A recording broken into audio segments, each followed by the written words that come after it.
Avant de commencer l'histoire, n'oubliez pas de vous abonner à notre chaîne et d'aimer la vidéo. La vibration de mon téléphone déchire le chaos des urgences comme un scalpel. 3 cas de traumatologie dans la dernière heure, et maintenant l'appareil bourdonne contre ma hanche avec une urgence qui me serre l'estomac. Personne n'appelle pendant mon service, sauf si quelque chose ne va pas. Je me faufile dans le placard de fournitures, arrachant mes gants éclaboussés de sang. L'identifiant de l'appelant affiche le nom de Léa, et mon cœur tambourine contre mes côtes. « Chérie, qu'est-ce que c'est qui ne va pas? » Sa voix arrive, étouffée par les sanglots.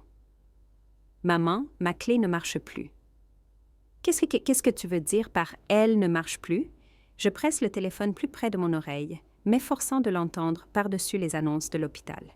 Je l'ai mise et elle ne tourne pas. Les mots de Léa s'échappent entre des respirations saccadées. Je suis dehors et il pleut très fort, et Oscar n'arrête pas de pleurer dans son panier. Je ferme les yeux, essayant d'imaginer la scène. Ma fille de 12 ans debout sur notre porche, son sac à dos trempé, serrant le panier du chat tandis que la pluie s'abat autour d'elle. Où est-ce grand-mère? Où Clara? Personne ne répond à la porte. Je vois les lumières allumées à l'intérieur, mais personne ne vient quand je frappe. Une froide terreur me submerge. J'arrive tout de suite, chérie, va sous le porche latéral où il y a plus d'abri. Je pars maintenant. Je sors en trompe du placard de fournitures, manquant de percuter le docteur Dubois. Les urgences sont un champ de bataille de brancards et de moniteurs, et le bip constant des signes vitaux. Jeanne, nous avons besoin de vous dans la salle 3. Le blessé par balle de l'accident a besoin de... Ma fille est enfermée dehors, la clé ne marche pas. Je dois y aller. Les mots ont le goût de la panique sur ma langue. Ils clignent des yeux. Nous sommes débordés. Quelqu'un d'autre peut-il aller la chercher? Il n'y a personne d'autre. La vérité de ces mots me frappe avec une clarté étonnante. Il n'y en a jamais eu. Je le dépasse vers le poste de soins, où la surveillante Nathalie met à jour des dossiers. Ses yeux se rétrécissent à mon approche. « Nathalie, je dois partir. Urgence familiale. » Elle soupire lourdement. « Jeanne, nous manquons déjà de 3 infirmières.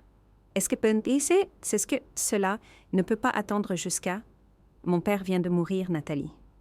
Les mots atterrissent entre nous avec le poids de la terre. Vas-y. La pluie tombe à verse lorsque je me gare dans notre allée à Lyon. À travers les essuie-glaces, je peux distinguer la petite silhouette de Léa, recroquevillée sous l'avancée du porche latéral. Ses cheveux sont collés à sa tête, sa tenue d'infirmière est trempée. Le panier du chat à ses pieds émet des miaulements misérables. Je laisse la voiture en marche et sprinte sous l'averse, l'eau s'infiltrant dans ma blouse en quelques secondes. Je suis là, bébé. Je suis là, Léa s'effondre contre moi, son corps tremblant. Pourquoi ma clé ne marche-t-elle pas? Je ne sais pas, chérie. Je lui caresse les cheveux mouillés. Mon esprit s'emballe. Laisse-moi essayer la mienne. Nous nous dirigeons vers la porte d'entrée et je remarque que les rideaux bougent légèrement à la fenêtre du salon. Quelqu'un est à la maison. Ma clé glisse mais ne tourne pas. Exactement comme Léa l'a dit. Je frappe à la porte. « Allô? Allô? Marguerite? Clara? Ouvrez! » La porte s'ouvre et je me retrouve face à ma mère. Marguerite se tient dans l'entrée, un verre de vin à la main, ses cheveux argentés parfaitement coiffés. Derrière elle, ma demi-sœur Clara est adossée au mur, faisant tournoyer son propre verre de vin rouge. « Eh bien, » Marguerite prend une lente gorgée, ses yeux parcourant nos silhouettes trempées. Tu es arrivé plus vite que prévu. Que se passe-t-il? Je demande, essayant de faire entrer Léa. Pourquoi nos clés ne fonctionnent-elles pas? Marguerite bloque le passage avec une fermeté surprenante pour une femme de 65 ans. Nous avons décidé que toi et Léa n'habitez plus ici. Les mots n'ont pas de sens au début, comme s'ils étaient dans une langue que je ne parle pas. De quoi parlez-vous? C'est notre maison plus maintenant. Clara s'avance, un sourire narquois aux lèvres. Elle pointe vers la rue. Tes affaires sont sur le trottoir. Ce qu'il en reste, en tout cas. La pluie était plutôt brutale aujourd'hui, je suis son geste et vois des cartons se désintégrer sous l'averse. Des vêtements et des livres se déversent sur la pelouse détrempée. Mes manuels de médecine, les projets scolaires de Léa. Nos vies se dissolvent sous la pluie. Oscar émet un autre miaulement pitoyable depuis son panier, ses cris coupant le bruit de la pluie. Quelque chose de froid et de dur s'installe dans ma poitrine. Je regarde Marguerite, la femme qui m'a donné naissance et chez qui je suis revenue pour aider quand papa est tombé malade, et ne vois rien de familier dans ses yeux. Compris. Ma voix sort calme mais ferme. Les sourcils de Clara se lèvent, comme si elle était déçue par mon manque d'hystérie. Il y a 2 ans, j'avais abandonné mon appartement du centre-ville, mis en pause une promotion à l'hôpital pour revenir et prendre soin de mon père en phase terminale. Le docteur Pierre Dubois était respecté par tout le monde, sauf, apparemment, par sa propre femme. J'étais tombée dans le schéma familier, intervenant quand les autres reculaient. Je travaillais des quarts de 14 heures à l'hôpital, puis rentrais à la maison pour gérer les médicaments, les rendez-vous et le ménage pendant que Marguerite jouait au bridge et que Clara ne rendait visite que lorsque cela lui convenait. Tu as toujours été la plus forte, Jeanne. J'avais fait une promesse tacite de maintenir notre famille unie après sa mort. Je ne m'attendais simplement pas à devoir me battre pour ma survie de manière aussi littérale. « Viens, Léa, » dis-je doucement, me détournant de la porte. « Allons chercher nos affaires. » Nous retournons sous la pluie vers les cartons détrempés sur le trottoir. Les épaules de Léa tremblent, mais elle ne pleure pas. Elle est la fille de sa mère. J'ouvre le coffre de mon Renault Capture et commence à rassembler ce que je peux sauver. Des livres aux pages gondolées, des albums photos où les couleurs se mélangent comme des aquarelles. Le ruban du projet scientifique de Léa. L'encre coule sur le tissu. Marguerite s'avance sur le porche. Nous observons. « Ton père t'a gâté, crie-t-elle. C'était ma maison depuis toujours. » Je remarque les visages des voisins aux fenêtres de l'autre côté de la rue, observant le spectacle. Madame Leroy, la main devant la bouche, les Martin chuchotant entre eux derrière leurs rideaux. Je reviens à la porte une dernière fois, la pluie coulant sur mon visage. « Nous serons au Résidome, sur l'avenue Jean Jaurès, dis-je calmement. Faites suivre notre courrier. » Léa tire sur ma blouse trempée. « Mais les livres de papy sont encore à l'intérieur, » murmure-t-elle, sa voix se brisant pour la première fois. Je lui serre la main et regarde directement dans les yeux de Marguerite. « Fais-moi confiance, chérie, ce n'est pas fini. » Quelque chose vacille sur le visage de ma mère. Surprise, peut-être, de ne pas trouver le paillasson sur lequel elle a l'habitude de marcher. Derrière elle, Clara remplit son verre de vin, mais sa main n'est pas tout à fait stable. Alors que nous nous éloignons, j'aperçois Marguerite dans le rétroviseur, toujours debout sur le porche. Pendant un instant, je vois ce qui a toujours été là. Pas l'amour maternel, mais le ressentiment. Le ressentiment du lien que je partageais avec mon père. Un lien qu'elle n'a jamais eu. La pluie tambourine sur le toit de la voiture. À côté de moi, Léa berce le panier d'Oscar. Devant nous, l'incertitude. Mais pour la première fois depuis 2 ans, je sens quelque chose d'inattendu se déployer dans ma poitrine. Cela ressemble étrangement à la liberté. La chambre du Résidome ressemble aux séquelles d'un ouragan le lendemain. Des cartons détrempés forment des îles sur la moquette beige. L'uniforme scolaire de Léa est drapé sur la barre de douche, dégoulinant encore. Oscar se blottit sous le bureau, sa fourrure orange emmêlée et humide, refusant de sortir.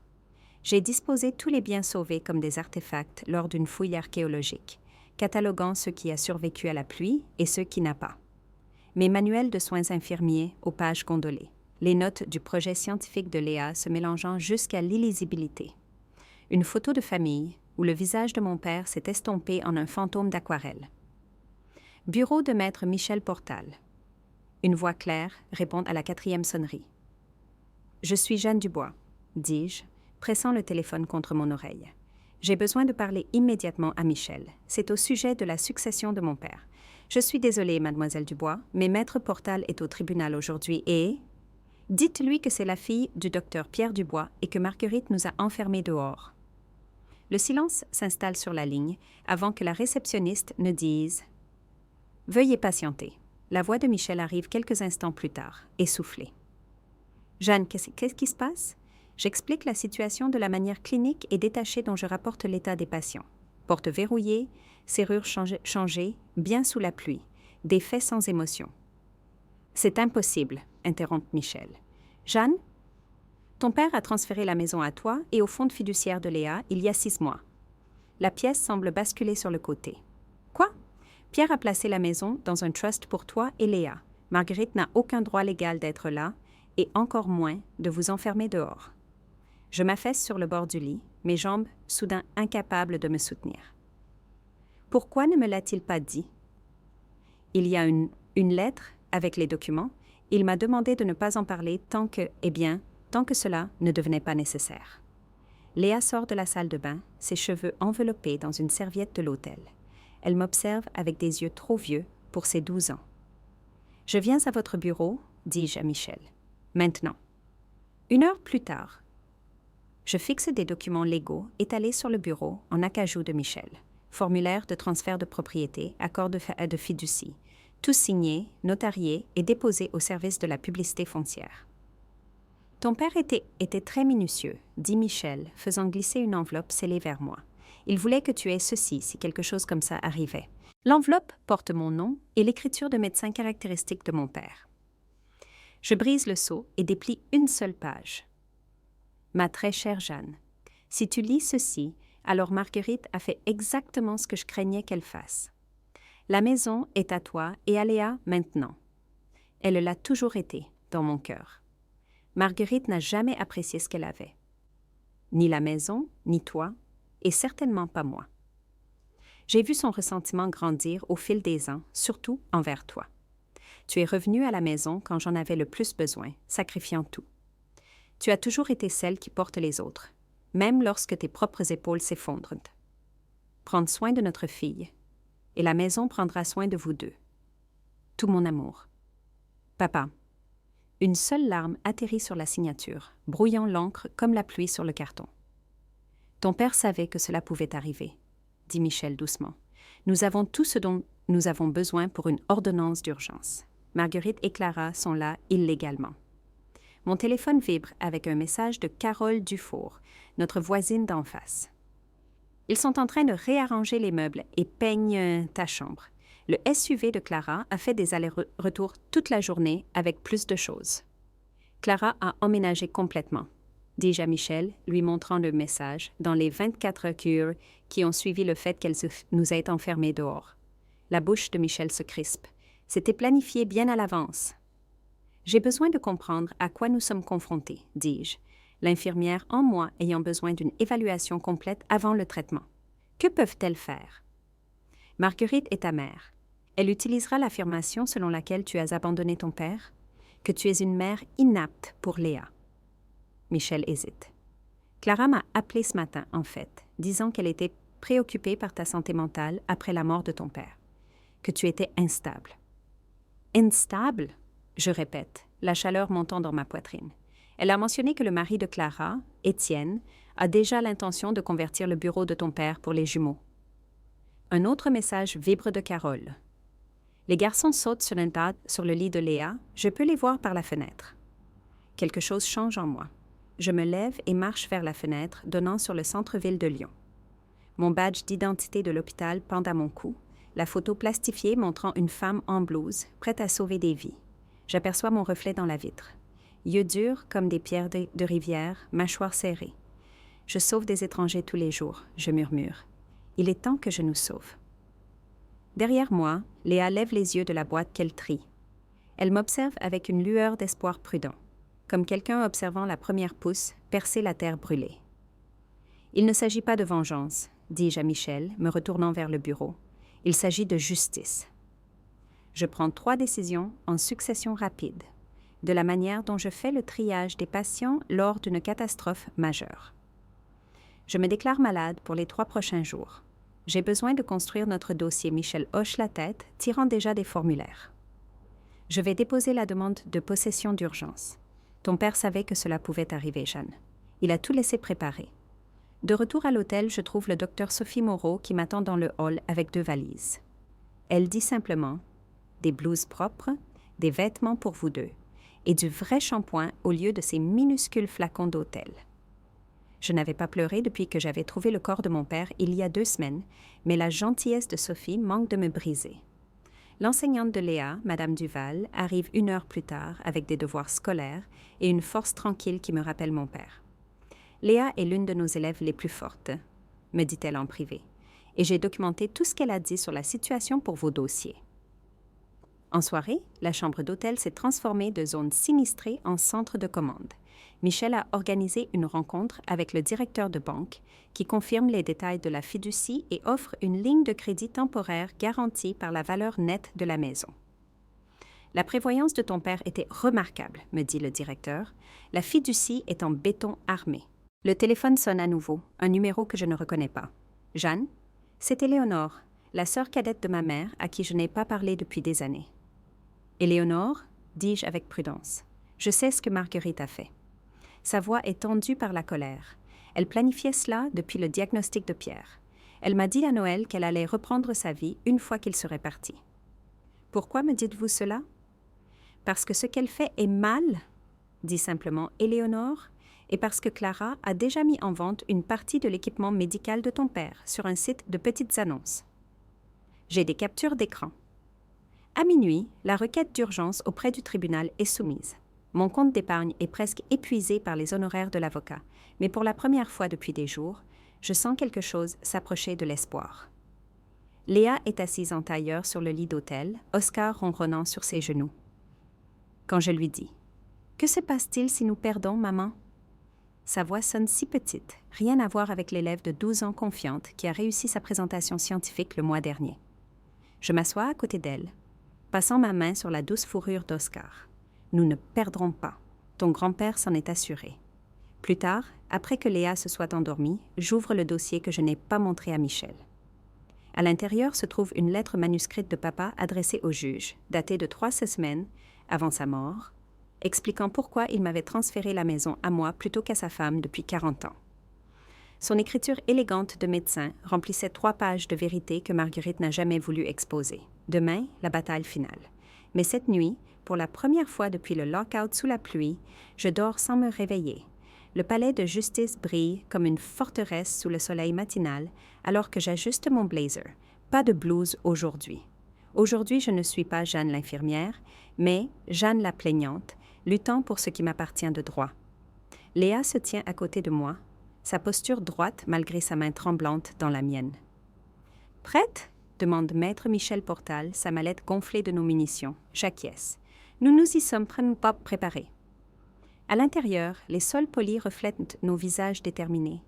La salle d'audience B sent la cire à meubles et la sueur nerveuse. Je scanne la pièce et je me fige. Marguerite et Clara sont déjà assises, les têtes penchées dans des murmures conspirateurs. Ma mère lève les yeux, son sourire habituel vacille lorsqu'elle voit le calme dans mes yeux. Aucune hystérie, aucune supplication. Juste une tranquille certitude. Michel commence à disposer des documents sur notre table. La juge affectée à notre affaire est minutieuse. Elle appréciera notre attention aux détails. Vont-ils me faire parler? Murmure Léa, ses yeux fixés sur les jumeaux de Clara, affalés au dernier rang. Seulement si tu le souhaites, lui dis-je, bien que Michel l'ait préparé au cas où. La juge Harriet Leclerc entre. Ses cheveux argentés tirés sévèrement en arrière. Ses yeux ne manquant rien. Litige sur la fiducie de la famille Dubois. Audience de possession temporaire, annonce-t-elle, s'installant dans son fauteuil. Michel se lève le premier, présentant un portfolio en cuir. Votre honneur, nous avons préparé une chronologie complète documentant les décisions du docteur Pierre Dubois concernant sa propriété. Il déroule des graphiques, des dates, des signatures, des déclarations de témoins, des preuves irréfutables des intentions de mon père. Nous avons des déclarations sous serment de 3 médecins distincts confirmant que le docteur Dubois était sain d'esprit lorsqu'il a transféré la propriété. Michel continue, plaçant des documents devant la juge. Son oncologue, son neurologue et son médecin traitant depuis plus de 2 décennies. Michel sort ensuite les registres financiers, des relevés bancaires démontrant les contributions financières minimales de Mme Marguerite Dubois aux dépenses du ménage, tandis que Mlle Jeanne Dubois couvrait les taxes foncières et les frais d'entretien avec son père. Je remarque que l'avocat de Marguerite s'agitait inconfortablement. Le visage de Clara s'assombrit à chaque nouveau document présenté par Michel. De plus, dit Michel, tapotant sa tablette, nous avons une déposition vidéo de maître Jean Bernard, qui a préparé les documents de fiducie originaux. L'écran de la salle d'audience s'allume. L'avocat de mon père apparaît, gris et digne. Le docteur Dubois était explicite dans ses souhaits. La propriété devait être transférée à la fiducie de sa fille, Jeanne, et de sa petite-fille, Léa, après son décès. Il craignait que Madame Dubois n'essaie de contourner ses intentions. Le halètement de Marguerite est audible dans toute la salle. Notre dernier témoin s'approche. Madame Patricia Moreau, la conseillère scolaire de Léa, une femme au professionnalisme inébranlable. Léa a manifesté une détresse significative depuis qu'elle a été retirée de force de son domicile, témoigne-t-elle. Cauchemars, anxiété, diminution des performances scolaires, la stabilité de son environnement familial étaient cruciales après la mort de son grand-père. Je serre la main de Léa sous la table. Elle regarde droit devant elle. Le menton levé, tout comme celui de mon père lorsqu'il faisait face à un diagnostic difficile. La juge hoche la tête. Écoutons les intimés. L'avocat de Marguerite se lève, maître Philippe Girard, costume coûteux, sourire artificiel. Votre honneur, toute cette situation découle d'un tragique malentendu. Madame Dubois avait toute intention de permettre à sa fille et petite-fille de rester temporairement dans la maison. Marguerite sort un mouchoir, tamponnant des larmes invisibles. « J'ai pris soin de mon mari pendant toute sa maladie », affirme-t-elle, la voix tremblant parfaitement. Tout au long de notre mariage, veillant à tous ses besoins, Jeanne était rarement à la maison, toujours à l'hôpital. Mes doigts se recroquevillent dans ma paume, les ongles mordant la chair, un mensonge si flagrant qu'il me coupe le souffle. Clara s'approche ensuite, armée de photographies. « Voici notre famille à Noël, dit-elle, montrant des images de sourires forcés. Et voici maman aidant papa avec ses médicaments. » Un moment soigneusement sélectionné capturé par la caméra, ignorant les 100 fois où j'avais trouvé ces pilules intactes à mon retour de service. Les témoins de moralité de notre paroisse s'avancent. Des gens qui avaient visité pendant 1 heure le dimanche. Jeanne était rarement présente aux fonctions religieuses, dit Madame Mercier, évitant mes yeux. Marguerite était toujours là, demandant des prières pour son mari. Prier publiquement tout en le négligeant en privé.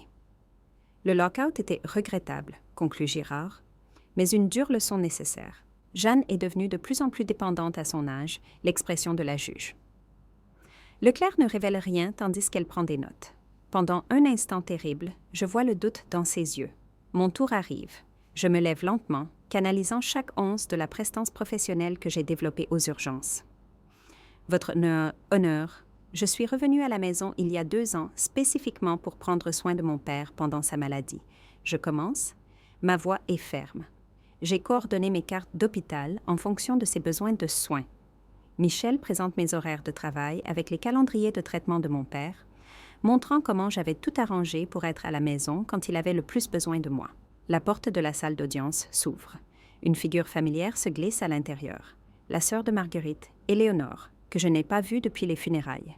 Le visage de Marguerite se tord de surprise. « Mademoiselle Éléonore Dubois a demandé à témoigner », annonce Michel. Éléonore s'avance. « J'ai rendu visite à mon beau-frère chaque semaine pendant sa maladie », déclare-t-elle fermement. À de nombreuses reprises, je l'ai trouvée seule pendant que ma sœur était à des événements sociaux. C'est Jeanne qui ajustait ses médicaments, préparait ses repas et assurait son confort. Marguerite se lève à moitié avant que son avocat ne la tire vers le bas. Michel produit une enveloppe scellée. « Votre honneur, le docteur Dubois a anticipé d'éventuels litiges. Il a préparé cette lettre pour qu'elle soit présentée au tribunal si nécessaire. » La juge rompt le sceau, lisant en silence. Ses sourcils se lèvent. « Maman ?» La voix de Léa brise la tension. « Je peux dire quelque chose ?»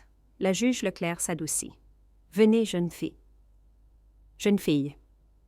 Léa marche jusqu'à la barre. Son uniforme scolaire est impeccable.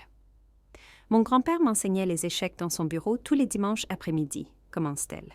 Même quand il était très malade, il me disait que la maison serait toujours là pour maman et moi, qu'il s'en était assuré.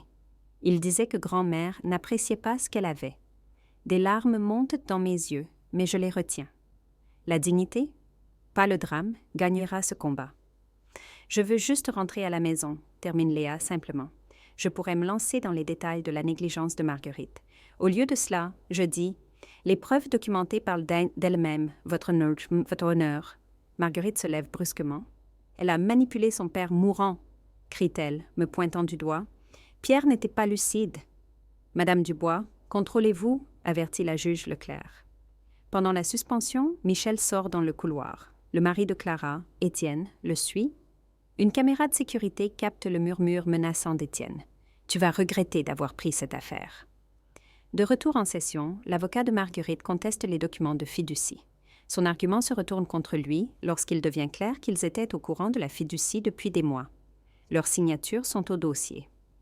Madame Dubois, ces dossiers médicaux indiquent que vous n'avez assisté qu'à 3 des 27 rendez-vous d'oncologie de votre mari, observe la juge Leclerc. Est-ce exact? Marguerite s'efforce de trouver une explication. Clara se penche vers son avocat, chuchotant de toute urgence. J'attrape des fragments.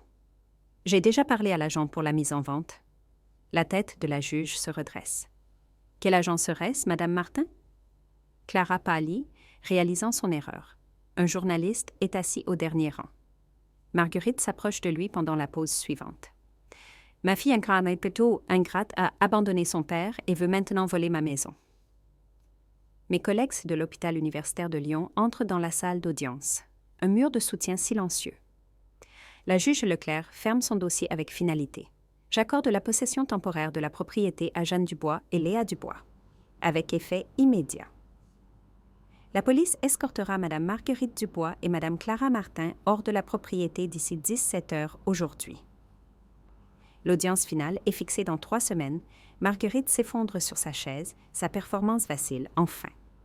À l'extérieur de la salle d'audience, son avocat approche Michel. Nous devrions discuter des termes de règlement. Je secoue la tête. Nous avons dépassé le point de négociation. Dans le couloir, Clara et Étienne se disputent bruyamment.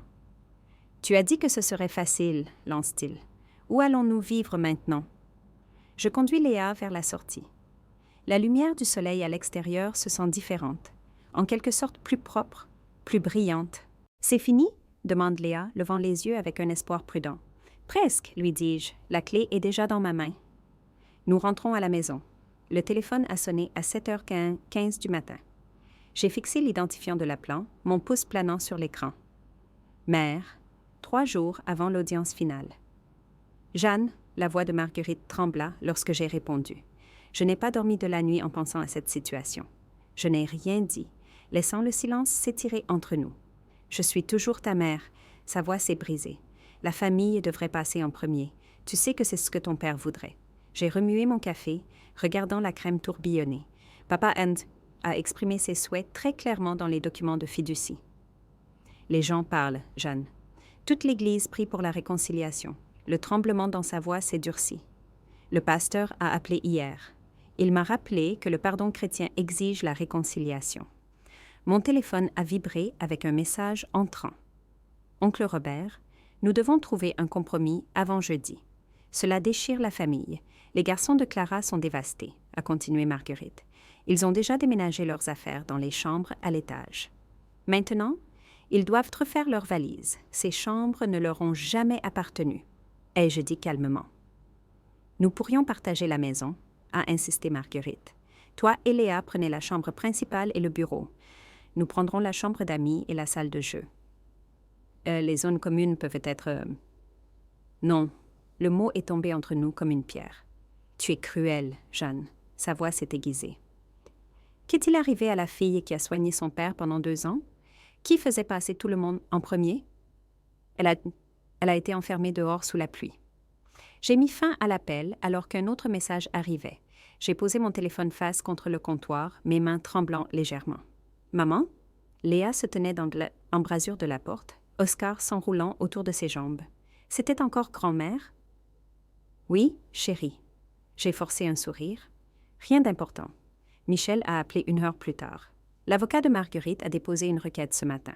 Il demande une évaluation de la santé mentale, affirmant que ton deuil a altéré ton jugement. Mon estomac s'est serré. Peuvent-ils faire ça? C'est une tactique de retardement, a dit Michel. Mais l'hôpital m'a aussi appelé. Quelqu'un a déposé une plainte anonyme remettant en question ta stabilité professionnelle. F. Le mot a frappé comme des coups physiques. 2 ans de quart de nuit à gérer les soins de papa, ne manquant jamais un horaire de médicaments, documentant chaque traitement. Le directeur de l'école a laissé un message. Apparemment, Clara a dit aux parents que Léa n'allait pas bien dans notre situation temporaire. J'ai jeté un coup d'œil vers la chambre de Léa, où elle lisait tranquillement. Michel, suis-je trop dur? Devrais-je considérer une sorte de... Non, a coupé Michel. Rappelle-toi ce que ton père a écrit dans sa lettre au juge. Marguerite n'a jamais apprécié les limites. C'est pourquoi je l'ai tracé si clairement. Tiens bon, Jeanne, mercredi matin, la veille de l'audience finale, mon téléphone a sonné alors que je préparais le déjeuner de Léa. Mademoiselle Dubois, c'est Julie du bureau du greffier. Nous ne trouvons pas votre dossier de documentation pour l'audience de demain. Une froide terreur m'a envahi. Quoi?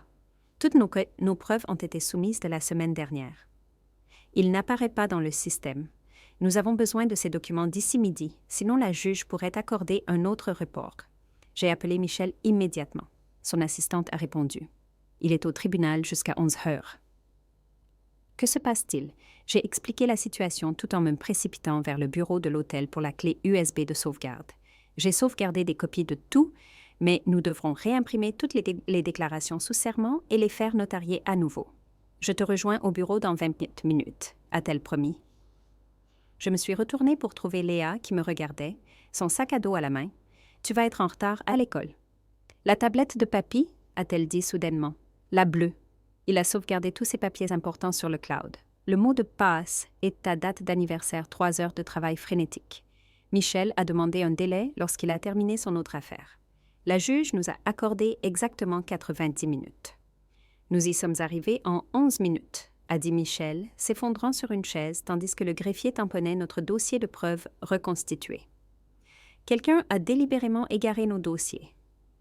Juste un jour de plus, ai-je murmuré. Le jeudi matin s'est levé clair et frais.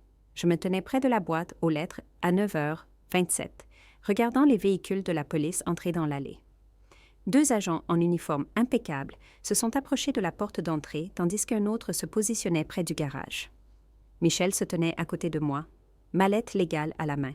« Êtes-vous prête pour cela? » J'ai acquiescé, incapable de parler. Dans la voiture, Léa serrait une photo encadrée de mon père, son visage solennel. L'agent principal a frappé fermement. « Police, ouvrez la porte, s'il vous plaît. » Clara a répondu, son visage rougi. Qu'est-ce que cela signifie? L'agent a brandi un document officiel. J'ai un mandat de reprise de possession à exécuter. Êtes-vous Marguerite Dubois? Je vais chercher ma mère, a dit Clara, la voix tendue. Marguerite est apparue quelques instants plus tard, les cheveux parfaitement coiffés malgré l'heure matinale. J'ai besoin de voir cet ordre. Je ne laisse pas d'étrangers entrer chez moi, madame. Je suis tenue par la loi de le lire à voix haute. Ensuite, vous aurez 20 minutes pour rassembler les effets personnels essentiels sous surveillance. Tandis que l'agent lisait l'ordonnance du tribunal, les yeux de Marguerite ont trouvé les miens à travers la pelouse. La haine en eux était palpable. « Vous avez 20 minutes, » a conclu l'agent. « Nous vous accompagnerons pour nous assurer que seuls les effets personnels sont retirés. » Je suis restée près de la boîte aux lettres pendant que les agents entraient avec Marguerite et Clara. Michel a activé la fonction d'enregistrement sur son téléphone, documentant tout le processus. À l'intérieur, j'ai entendu la voix de Marguerite s'élever en signe de protestation. Ce sont des héritages familiaux. Ils appartiennent à la mère de mon mari. Madame, nous avons une liste d'inventaire fournie par le tribunal. Ces articles sont spécifiquement répertoriés comme propriété de la fiducie. J'ai fermé les yeux, me souvenant de l'inventaire méticuleux pièce par pièce que j'avais créé avant de revenir. Chaque photo, chaque livre, chaque pièce d'argent documentée avec la signature de mon père. Un agent a émergé, portant un panier pour chat. J'ai trouvé ce petit gars caché sous un lit. Il a l'air un peu malnutri. Le miaulement plaintif d'Oscar m'a serré la gorge. J'ai apporté le panier à Léa, qui a immédiatement ouvert la porte, les larmes coulant sur son visage. « Il est si maigre, maman, » a-t-elle murmuré, ses doigts caressant doucement sa fourrure à travers la grille. Les minutes s'écoulaient. Les agents ont sorti des boîtes de vêtements et d'objets personnels, vérifiant chacun par rapport à l'inventaire. J'ai entendu la voix de Marguerite s'élever à nouveau, puis les tons plus graves du mari de Clara, se joignant à la dispute. « Monsieur, reculez immédiatement », est venu l'ordre ferme d'un agent. Le langage menaçant ne sera pas toléré. 17 minutes après être entrée, Marguerite a émergé sur le porche, serrant son sac à main. Clara a suivi avec une petite valise. Tu vas le regretter, a dit Marguerite, sa voix portant à travers la pelouse. Quand tu auras le plus besoin de ta famille, souviens-toi de ce moment. J'ai soutenu son regard fermement. Vous m'avez déjà appris ce que l'on ressent quand on regrette, debout, sous la pluie avec ma fille. L'agent principal s'est approché avec un presse-papier. Mademoiselle Dubois, nous avons complété le transfert formel de possession. Il manque plusieurs articles à l'inventaire. Nous avons tout documenté pour votre avocat. Il m'a remis un trousseau de clés. Clés de la maison, clés du garage, les symboles physiques de ce qui m'avait toujours appartenu de droit. L'équipement médical de votre père était mal stocké au sous-sol, a ajouté l'agent à voix basse. Certains dommages semblent délibérés. Nous avons toutes photographié Marguerite à marcher avec raideur vers sa voiture sans se retourner. Clara s'est arrêtée au bout de l'allée, quelque chose comme une lueur de reconnaissance clignotant sur son visage avant qu'elle ne s'éloigne. Étienne m'a fusillé du regard depuis leur SUV jusqu'à ce qu'un agent s'approche ostensiblement de sa fenêtre. 2 véhicules se sont éloignés dans des directions opposées. Les voisins qui s'étaient mis rassemblés sur les porches et derrière les rideaux se sont lentement dispersés, témoins de la justice plutôt que du drame. Mon téléphone a vibré avec des messages entrants. Oncle Robert, nous n'avions aucune idée que les choses étaient si graves. Appelle si tu as besoin de quoi que ce soit. Le système de sécurité est réinitialisé avec ton code, a dit Michel, rangeant son téléphone. J'ai déposé une ordonnance restrictive par précaution. Léa est sortie de la voiture, serrant toujours la photo encadrée de son grand-père. Elle s'est approchée lentement des marches du porche, comme si elle n'était pas sûre qu'elle puisse disparaître sous ses pieds. Je me tenais sur le seuil de la porte, les clés à la main. La victoire aurait dû être triomphante, mais il n'y avait qu'un calme solennel, un foyer récupéré, une frontière restaurée. Alors que Michel s'éloignait, j'ai remarqué une enveloppe blanche dans la boîte aux lettres, l'écriture de ma mère immédiatement reconnaissable. Je l'ai glissée dans ma poche, non ouverte. Certaines lettres pouvaient attendre un autre jour. La pluie tombe différemment maintenant, 6 mois plus tard. Je me tiens à la fenêtre de la cuisine, regardant les gouttes suivre le verre, me souvenant de cette nuit où Léa et moi étions trempés sur le porche, enfermés hors de nos propres vies. Le bureau de papa reste intact, une sorte de sanctuaire. Ses journaux médicaux tapissent entre les étagères, ses lunettes de lecture reposent sur le bureau. Le seul changement est la petite plaque en bois que Léa a faite. Salle de lecture commémorative du docteur Pierre Dubois. Parfois, je m'assieds sur sa chaise, respire ce qui reste de lui et lis ses journaux. Non pas parce que je le dois, mais parce que je le veux. Le jardin de Léa fleurit dans la cour arrière, malgré le froid de l'automne. Le projet paix, l'appelle-t-elle. Des rangées de chrysanthèmes robustes et de légumes de fin de saison, chaque plante étiquetée avec soin.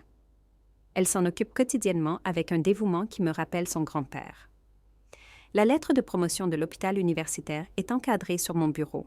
Surveillante en chef, service d'urgence et urgence. Le docteur Moreau a insisté pour que je l'accepte. Ton père serait fier, m'avait-elle dit, me serrant la main. Et tu l'as mérité. J'avais pleuré à ce moment-là, les premières larmes que je m'étais permises depuis l'expulsion. Le nouveau système de sécurité bourdonne doucement en arrière-plan. 6 caméras, détecteurs de mouvement, serrures renforcées, non pas par peur, mais par la promesse de ne plus jamais être vulnérable. Maman? La voix de Léa flotte depuis le porche d'entrée. Viens regarder la pluie avec moi. Je verse 2 tasses de tisane à la camomille et la rejoins. Nous nous asseyons sur des fauteuils à bascule assortis, tout comme nous l'avons fait lors d'innombrables soirées avec papa, avant que sa maladie ne l'emporte. La pluie tombe régulièrement, transformant notre cour en une toile scintillante. Il pleut exactement comme ce jour-là, dit Léa doucement, les doigts enroulés autour de sa tasse. Elle a grandi en hauteur ces derniers mois, son visage perdant un peu de sa rondeur enfantine. Le traumatisme l'a fait mûrir, mais la guérison lui a donné une force tranquille.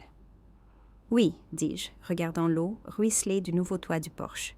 Même temps, sensation différente. Léa se balance doucement, ses yeux suivant la chute de la pluie. C'est notre maison maintenant, dit-elle. Non pas une question, mais une déclaration de vérité durement acquise. J'étends ma main à travers l'espace entre nous, serrant sa main. Elle l'a toujours été. La pluie qui symbolisait autrefois notre rejet sonne maintenant comme une berceuse. La percussion de la nature, accompagnant notre rituel du soir. Plus tard, je m'assois à mon bureau, mon journal ouvert devant moi. Devoir de thérapie, techniquement, mais c'est devenu plus que cela. L'invite de ce soir me fixe. Comment ta définition de la force a-t-elle changé? Mon stylo plane, puis commence à bouger. La force n'est pas seulement l'endurance. Pendant si longtemps, j'ai pensé qu'être forte signifiait porter le fardeau de tout le monde.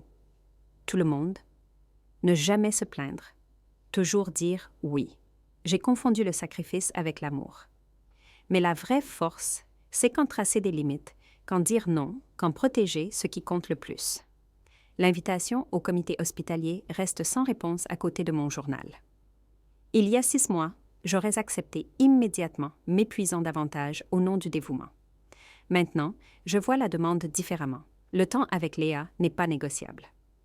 Certaines limites ne sont pas une trahison, elles sont une préservation. Je jette un coup d'œil à la citation encadrée sur mon mur. L'écriture de papa m'est familière. La force n'est pas de tout porter, c'est de savoir quoi déposer. Oscar, maintenant en bonne santé et potelé, saute sur le bureau et s'installe sur mon journal. Son ronronnement vibre contre ma main.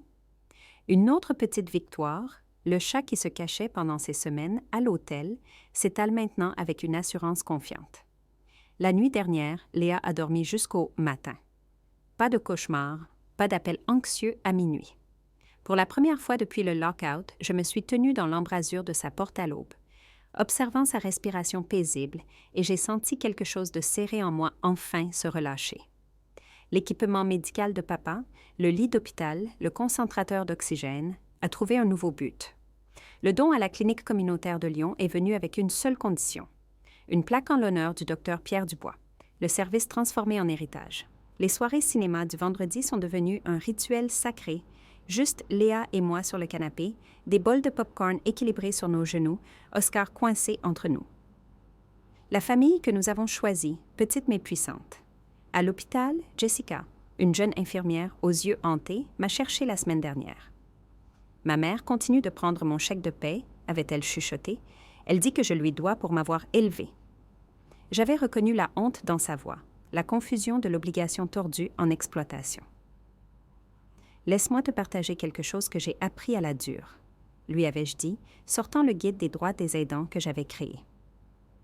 20 pages de ressources, de protection légale et de scénarios de limites. Le projet qui a grandi à partir de notre douleur, aidant maintenant les autres à naviguer dans la leur. La présentation scolaire de Léa, Qu'est-ce qui fait un foyer? A remporté le premier prix le mois dernier. Son enseignante l'a qualifié de étonnamment mature. Sur la diapositive finale, Léa avait écrit « Un foyer n'est pas seulement des murs et un toit. C'est un endroit où tu es en sécurité pour être toi-même. » La chambre d'amis qui ramassait la poussière accueille maintenant Sophie, une infirmière itinérante dont l'appartement a été inondé la semaine dernière. La même collègue qui nous a apporté des vêtements pendant ses premières nuits d'hôtel désespérées. Les cercles se complètent. Mon téléphone sonne avec une notification. Un post Facebook de Clara montrant elle et Marguerite se disputant des meubles lors d'une vente aux enchères. La section des commentaires regorge de leur drame public. Je bloque discrètement les 2 comptes. Le message d'Éléonore est arrivé hier, timide, plein d'espoir. « Peut-être est-il temps de guérir ?» avait-elle écrit. La famille devrait retrouver son chemin. Ma réponse a mis des heures à être rédigée. Éléonore, j'apprécie ta place dans nos vies, mais la réconciliation exige reconnaissance et changement. Aucun des 2 n'a eu lieu. Ma porte te reste ouverte, mais mes limites avec Marguerite et Clara ne sont pas négociables. La lettre non ouverte de Marguerite est restée dans le tiroir de mon bureau pendant des mois. Je l'ai finalement lue la nuit dernière. 5 pages de justification, de souvenirs sélectifs et de blâmes subtils. Aucune excuse. Je l'ai classée sans réponse, choisissant la paix plutôt que l'épuisement de l'engagement. La pluie s'intensifie alors que le soir s'approfondit. Léa apporte ses aquarelles sur le porche, capturant la cour scintillante en bleu et violet. Je la regarde travailler, frappée par la façon dont ses doigts bougent avec certitude sur le papier. Le vent agite les carillons suspendus à la gouttière, ce que Léa et moi avons fait avec les plaques d'alerte médicale de papa. Ils captent la lumière de la lampe du porche, envoyant une douce musique dans l'air humide. Certaines tempêtes emportent les choses, dis-je, regardant les gouttes de pluie se prendre dans les cheveux de Léa. D'autres aident les choses à grandir. Léa lève les yeux, son pinceau suspendu à mi-course. J'aime mieux cette tempête. La lumière de sécurité clignote lorsque le crépuscule s'installe, illuminant le panneau fait main au bout de notre allée, résidence Dubois. Pas une déclaration de propriété, mais de présence, de persistance. Avez-vous déjà dû choisir entre la paix familiale et votre bien-être? Quelles limites avez-vous dû fixer pour protéger ce qui compte le plus?